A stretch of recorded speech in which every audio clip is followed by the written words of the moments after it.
Chasing success. It's arguably the main driver for most human action. We treat the modern economy, our lifestyle, and the anxieties and insecurities that come with it as natural parts of human experience. But are they? The question is, who is capitalism actually targeting?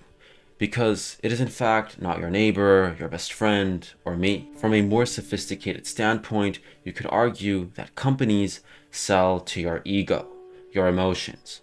Somewhere along the line, the economic engine had to stop selling to our logic and start selling to our madness. And to fully understand how they pull that off, we need to look at the characteristics of your ego, which are identical with the brain's primitive characteristics. Now then, your brain's biggest concern is not for you to be happy or successful or fulfilled. No, the goal of your brain is survival. And by survival, I mean survival in its most primitive nature. Your ancestors had to face death hundreds, if not thousands of times. Not only saber-toothed tigers, but famines, wars, diseases, as well as any other possible threat. When you look at it from this context, the odds of you being alive watching this video are very low. And what I mean by very low is what experts estimate to be at 1 in 4 trillion. Not 1 in 400,000, not 1 in 4 million, but 1 in 4 and 14 zeros afterwards. 14. This is not just a fun fact, but the real reason your brain is biased towards negativity. Fortunately, unlike your ancestors, you are, hopefully, not facing death every day. In fact, in most parts of the world, life has never been safer. Yet, your survival mechanism has not changed much since.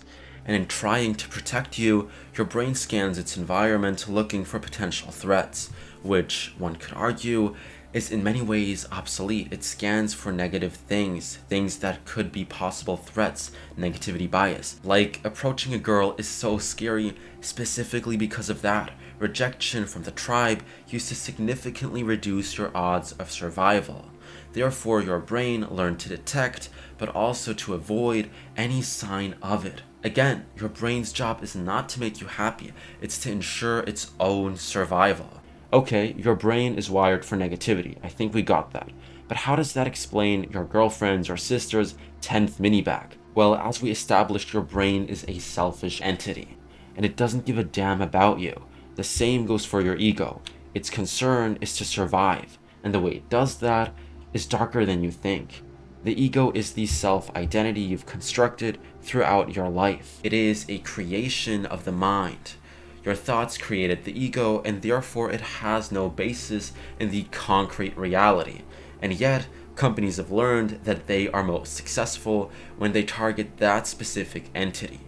Although it's rather personal and individual, the ego has some main universal aspects, like equating having with being, comparing itself to other egos, insatiability, meaning that nothing is ever enough, or the need for constant approval, validation of your worth from other people. Quote, the ego's deepest hunger is not for things, but for the validation those things provide. End quote. Because the ego is for 99% of people the lens through which life is perceived, which means that whatever happens to you in life, be it good or bad, any event is in fact meaningless.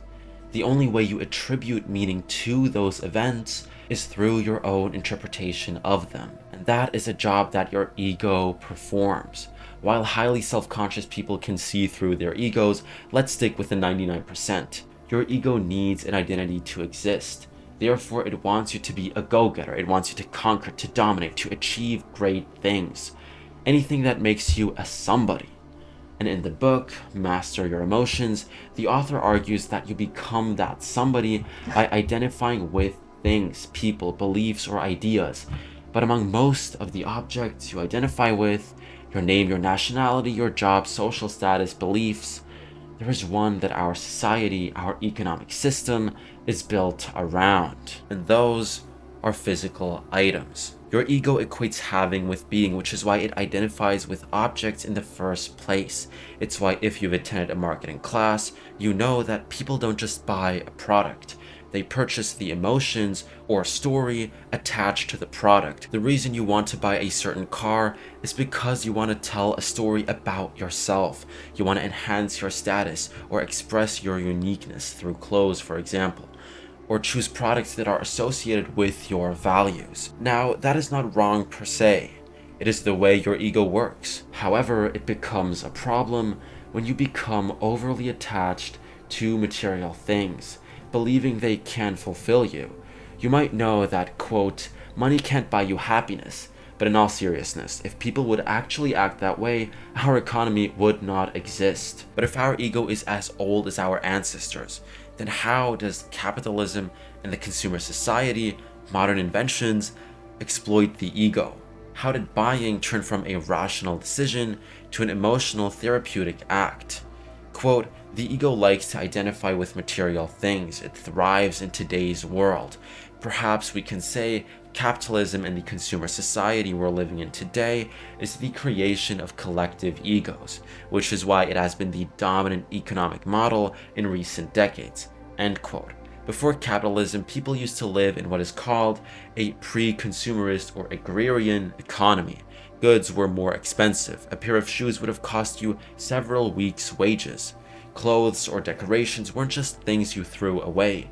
Your coat or table was just as much a financial investment as your car or watch is today. Additionally, products were just built to endure a long time, as well as being designed to be taken apart and be repaired if they were damaged. This became a problem during the industrialization. Obviously, what was great for consumers was not great for corporate leaders. By the 1920s and 1950s, industrial machines became too good at making things. If factories made a washing machine or a coat that lasted forever, the factory would eventually run out of customer and slide into bankruptcy, causing mass unemployment. So to save their poor workers who were loving their new lifestyle in the city, the economic engine was re-engineered around consumption. As Wall Street retail analyst Victor Lebow famously stated in 1955, quote, our enormous productive economy demands that we make consumption our way of life, that we convert the buying and use of goods into rituals, that we seek our spiritual satisfactions in consumption. We need things consumed, burned up, worn out, replaced, and discarded at an ever-increasing rate.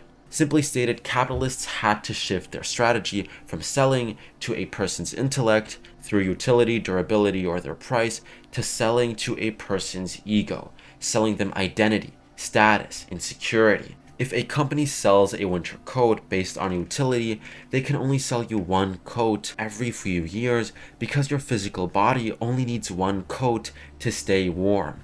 But if they can link that coat to your ego, your sense of self-worth, your social status, your attractiveness, or your group identity, they could sell you a new coat every single month. Your physical body has limits. Your ego's appetite for validation does not. The ego, your irrational self, your system one, your emotions, are the better customer, which is why Sigmund Freud's nephew, Edward Bernays, taught corporations to stop selling the product and start selling the emotional ego fulfillment the product allegedly provides.